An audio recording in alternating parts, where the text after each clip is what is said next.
how did that idea of like doing something big translate into Careem? And why this region particularly, why that sector? Were there any significance in that decision?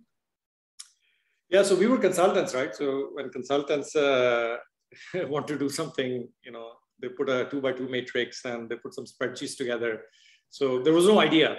A lot of people start businesses with ideas. We didn't have an idea. We had a desire to build something.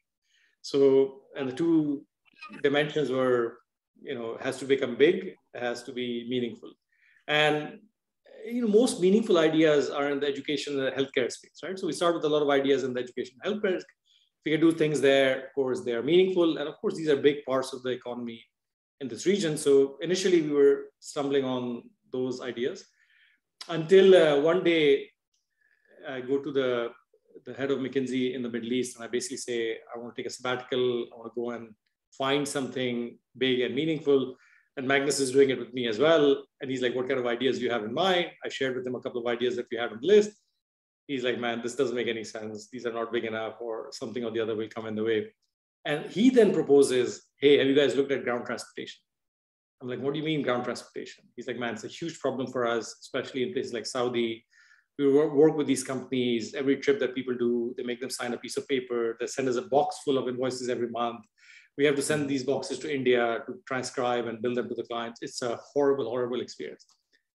I go back to Magnus and say, man, it seems like there's something in ground transportation that we can do. And Magnus's response is, man, have you lost your mind? I get a second chance in life, and you're asking me to do a ground transportation company to move consultants around. Like, he completely shut this thing down. I'm like, man, we could get our first client, and it's a reputable client that we could build something on. But it didn't meet the meaningful bar for him. Until one day he goes to, I forget the name of the hotel. It's Royal Meridian in Abu Dhabi. There was a limo parked outside.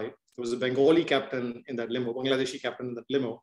He goes and speaks to the captain. He's like, man, and before Careem, they were called drivers, but now we call them captains. But he goes and speaks to the guy and spends a couple of hours with him. He's like, understands everything about him. And Magnus came out of that conversation deeply, deeply touched. He's like, man, this guy, he makes this amount of money, 90% of what he makes, he sends back home to educate his kids, feed his family. He doesn't even have his own room. He doesn't even have his own bed. He gets 8 hours on a bed that is shared with others at different shifts. And the poor guy, he has no idea whether at the end of the month, he's going to get enough money to send back home or survive in Abu Dhabi. He was deeply touched by this captain's story. And at that point, the idea of having a ground transportation business that makes the lives of these captains much better became meaningful. And that's when we said, okay, for this segment, if we can do something for captains, this can be worth it. And that's really how it started. The ambition was to build something big.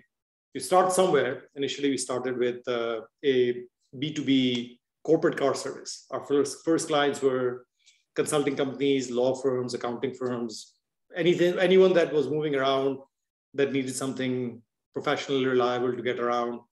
And one thing led to another. On-demand came, this came, that came. So that was just, just happened one after another.